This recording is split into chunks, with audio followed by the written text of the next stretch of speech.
तारीख में कुछ नाम ऐसे होते हैं जो कुछ कर जाते हैं, अपने लिए नहीं बल्कि अपनी आवाम के लिए, अपने लोगों की इज्जत के लिए, अपने लोगों के वक़ार के लिए। और उन लोगों में से एक नाडर लीडर को दुनिया आज सुल्तान सारंग खान के नाम से जानती है। So today, I and my friends are going to explore the legacy of Sarang Khan.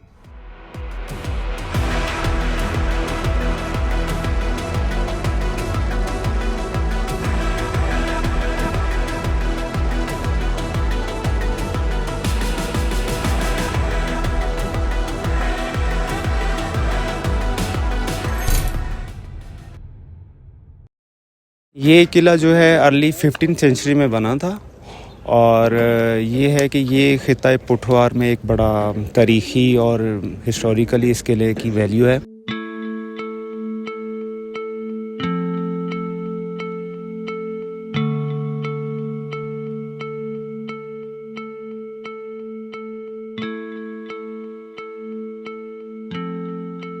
Hyderabad fort Rawalpindi से तकरीबन 17 किलोमीटर दूर मशरिक में वाक़या है।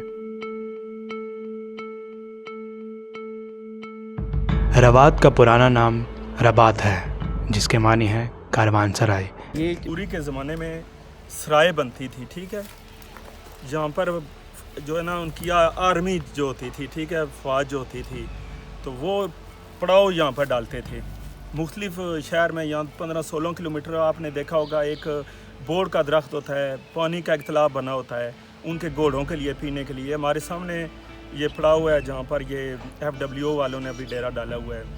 यहाँ पर फ़ौज वो रखते थे, किले में यहाँ जंगें होती थी।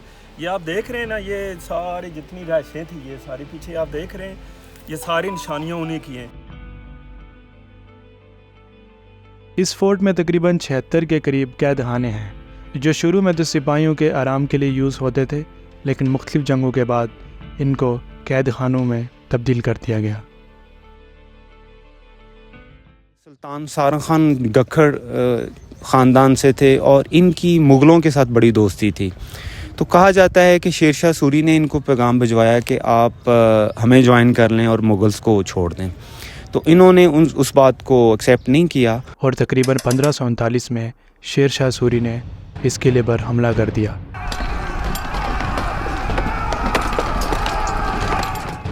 और सारंग खान के सारे लोगों को कैदी बना लिया। 22 बेटे थे और जिसमें से 16 बेटे इनके साथ ही रोहतास के मुकाम पे उनकी खलड़ियाँ उतरवाई गई, उनकी स्किन को डैमेज किया गया और बाद में फिर टार्चर करके यहाँ पे फिर तदफीन किया गया। प्रेजेंटली मकबरा है अंदर ये सुल्तान सारंग खान का, और हमें चूँकि कब्र ये बाहर मिलती है और इसकी बारे में भी ये हिस्ट्री हमें ये बताती है कि महाराजा रंजीत सिंह यहाँ पे आए हैं तो उन्होंने इस कब्रों को बाहर शिफ्ट किया है और ये है कि प्रेजेंटली हमें कब्रें बाहर मिलती हैं। जो है इस फोर्ट के 2 दरवाजे हैं, एक मशरिक की साइड खुलता है तो एक मगरिब की साइड।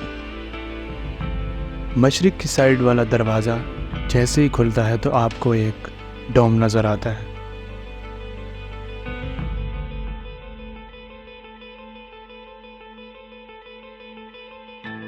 मकबरा चूँकि कुछ हमारा उसको हमने बंद किया हुआ है आर्जी तौर पर, और ये है कि मकबरे के अंदर भी चूँकि हमने इसकी एक्सकेवेशन की है, आर्कियोलॉजिकल एक्सकेवेशन होती है कायदम यूनिवर्सिटी के स्टूडेंट्स के साथ मिलके, तो 7 ग्रेव्स हमें मिली हैं अंदर, जो कि इस चीज़ की निशानदेही करती हैं कि अंदर 7 कब्रें मौजूद हैं।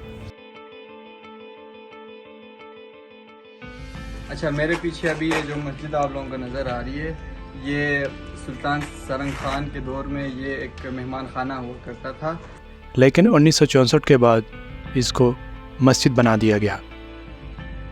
अगर हम दूसरे ममालिक में देखें तो वहाँ पर उनके कल्चरल हेरिटेज को काफ़ी फ़ायदा पहुँचाया जाता है, उसकी मरम्मत का काम किया जाता है, देखभाल की जाती है, लेकिन पाकिस्तान में ऐसे बहुत ही कम जगहों पर नज़र आता है।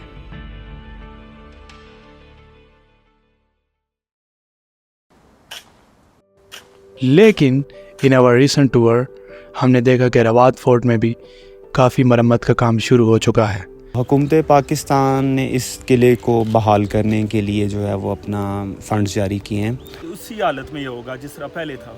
ये आप प्लस्तर देखें उसी शेप में हो रहा है, दरवाजे भी लग रहे हैं सारे। महकमा आसार कदीमा व अजायब घर इसको इसकी तहफ़्फ़ुज़ और बहाली के लिए अपना काम कर रहा है और इसके ऊपर लाइम टर्सिंग कर रहे हैं, मरलन्स को ठीक कर रहे हैं, इसके अलावा इस ग्रेव्स को ठीक कर रहे हैं। फॉर टूरिस्ट फैसिलिटीज़ जो है वो इसको वॉकवेज़ बना रहे हैं, वाशरूम्स बना के दे रहे हैं।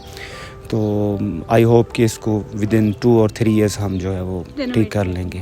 तो ये जो कर रहे हैं ना, ये इसलिए कर रहे हैं, ये निशानियाँ हैं किस चीज़ की?